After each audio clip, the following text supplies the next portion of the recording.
हमारा विरोध यही है कि अगर आप संस्कृत के ही शास्त्रों का अभी तक संरक्षण नहीं कर पा रहे हैं तो आप मॉडर्न एजुकेशन को नहीं लाएं। संस्कृत को खतरा हो चुका है और कहां पर जहां संस्कृत बचाई जानी थी, और अगर आप लोग नहीं इस विषय को जानते हैं, इस विषय को अगर आप संज्ञान इस पर नहीं लेते हैं तो संस्कृत खत्म कर दी जाएगी, आपको पता भी नहीं चलेगा। अभी तक 12 कैंपसेस में चारों वेदों का ही डिपार्टमेंट हमारे पास नहीं है।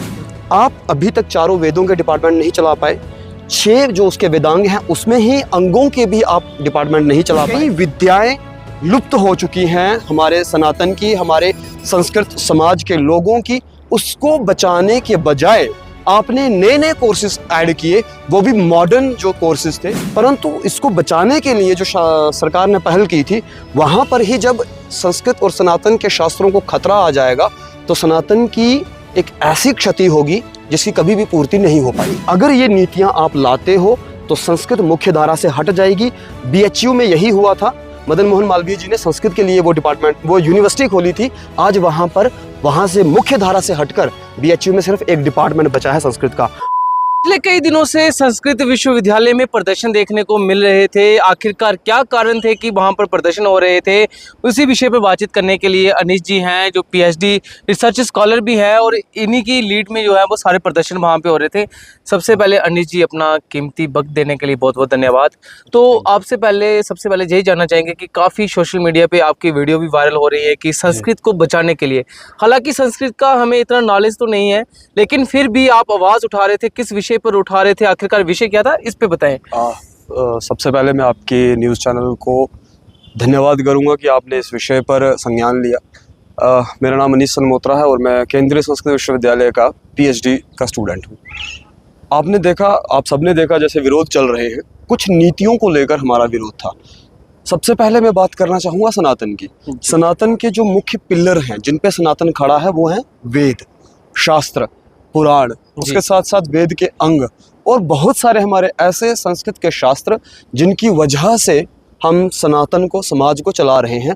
जो आपने कहा कि हमें संस्कृत का नहीं पता है, बेसिकली आप उन सबसे कनेक्ट हैं, बस ये है कि ज्ञान आप तक नहीं पहुंच पाया है। जी, वो जो ज्ञान, उसका संरक्षण और उसका अध्ययन जहां पर चल रहा था, एक यूनिवर्सिटी 1970 में भारत सरकार द्वारा खोली गई, उसका नाम था राष्ट्रीय संस्कृत संस्थान, और 2020 में वो बनती है सेंट्रल संस्कृत यूनिवर्सिटी।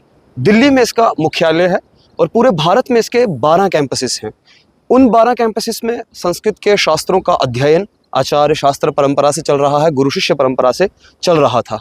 उसमें जब न्यू एजुकेशन पॉलिसी आई तो उसके तहत एक विषय है मल्टी डिसिप्लिनरी जो सब्जेक्ट हैं उनका अध्ययन, जिसे हम कहेंगे बहुविषयक अध्ययन। उसकी व्याख्या हमारे जो संस्कृत विश्वविद्यालय है उसने कहीं ना कहीं गलत रूप से पेश की और लोगों को और सनातन के जो समाज है उसको कहीं ना कहीं प्रत्यक्ष या अप्रत्यक्ष रूप से हानि पहुंचाने की कोशिश की। इसी विषय में हम वहां पर विरोध कर रहे थे। सबसे पहले नीतियों को समझना होगा। कुछ न्यू कोर्सेज उन्होंने ऐड किए, जिसमें एक थी प्रमुखतया बीटेक थी, यूपीएससी के कोर्सेज थे, डाटा साइंस के कोर्सेज थे, उसके साथ साथ लॉ के कोर्सेज थे। देखिए, मॉडर्न सब्जेक्ट से हमें विरोध नहीं है, मैं हमेशा कहता आया हूँ, परंतु केंद्रीय संस्कृत विश्वविद्यालय का जो अधिनियम है 2020 का, उसकी धारा 4 के तहत जो मुख्य केंद्रीय संस्कृत विश्वविद्यालय का विषय होगा वो शास्त्र परंपरा का संरक्षण, संवर्धन के साथ साथ उसका संरक्षण होगा, उसका प्रचार प्रसार किया जाएगा, परंतु मुख्य धारा में संस्कृत और संस्कृत के शास्त्रों का ही संरक्षण और अध्ययन होगा। सबसे पहले आपने जब बीटेक को इंट्रोड्यूस किया, आपने इस अधिनियम के तहत आपने इसका ही उल्लंघन किया। उसके बाद देखिए, इससे खतरा इसीलिए है कि अभी तक 12 कैंपसेस में चारों वेदों का ही डिपार्टमेंट हमारे पास नहीं है।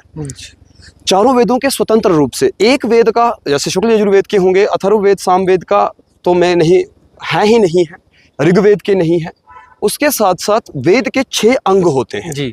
ये बातें समाज में नहीं आती क्योंकि प्रत्यक्ष या अप्रत्यक्ष रूप से समाज सनातन के लिए इतना जागरूक नहीं है, जिसकी क्षति सनातन को आज अभी तक हुई है।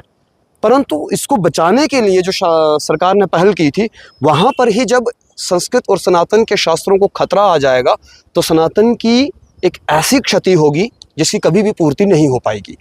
आप अभी तक चारों वेदों के डिपार्टमेंट नहीं चला पाए। 6 जो उसके वेदांग हैं उसमें ही अंगों के भी आप डिपार्टमेंट नहीं चला पाए।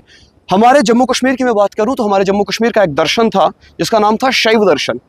आप में से जहाँ आपके दर्शक शायद जानते भी नहीं होंगे, इसका भी डिपार्टमेंट आप नहीं खोल पाए। आगम शास्त्र का आपके पास स्वतंत्र रूप से डिपार्टमेंट नहीं है। उसके साथ साथ कई विद्याएं लुप्त हो चुकी हैं हमारे सनातन की, हमारे संस्कृत समाज के लोगों की। उसको बचाने के बजाय आपने नए नए कोर्सेज ऐड किए, वो भी मॉडर्न जो कोर्सेज थे।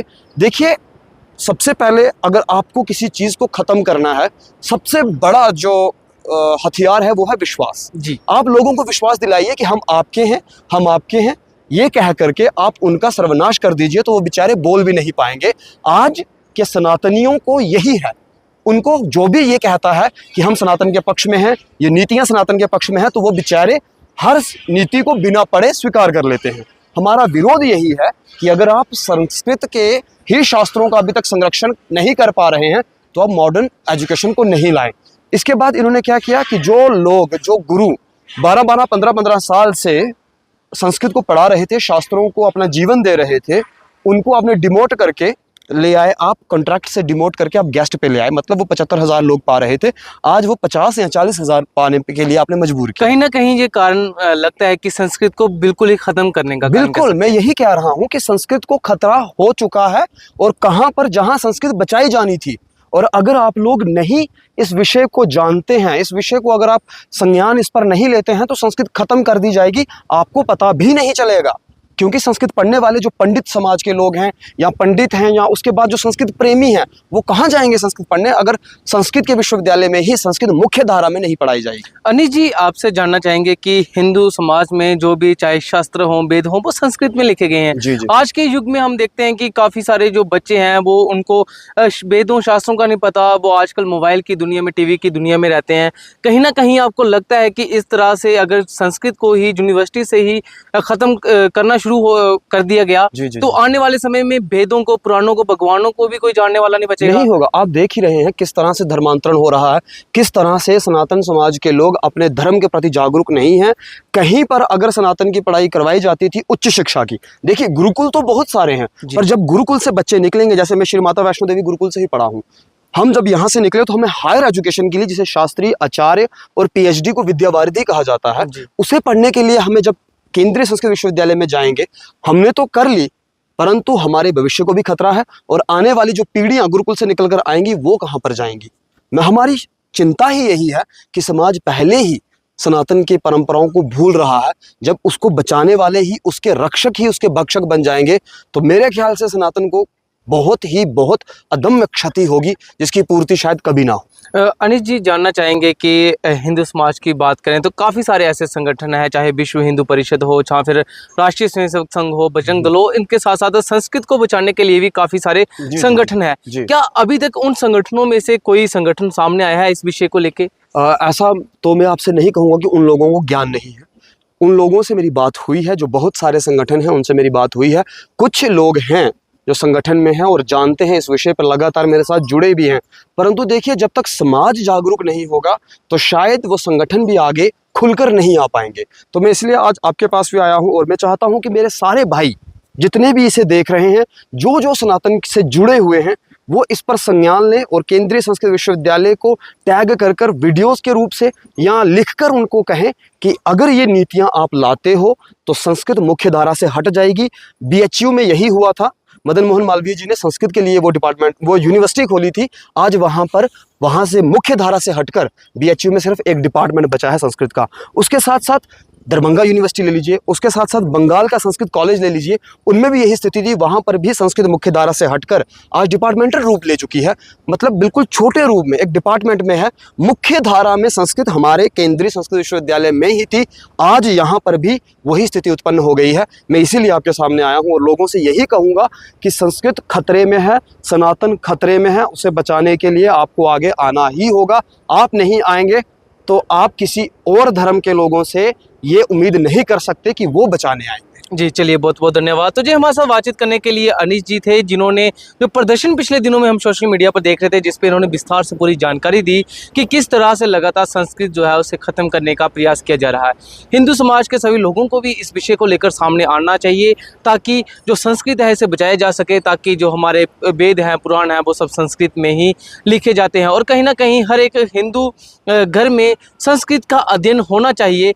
इतना ऊपर तक तो हम नहीं कहते, लेकिन इतना तो ज़रूर होना चाहिए, ताकि जो बच्चे हैं वो अपने वेद पढ़ सकें, अपने शास्त्र पढ़ सकें, अपने पुराण पढ़ सकें, ताकि आने वाले समय में जो हिंदू समाज है, हमारे हिंदू शास्त्रार्थ हैं, इनको इनकी जानकारी लोगों को हो, ताकि वो धर्मभ्रष्ट ना हो। आप लोगों की क्या राय है, अपनी राय भी कमेंट बॉक्स में जरूर रखिएगा। तब तक के लिए देखते हैं द रियासी टाइम्स में आपके साथ रूपम शर्मा। अगर पेज पे नहीं हो तो फॉलो जरूर कीजिएगा।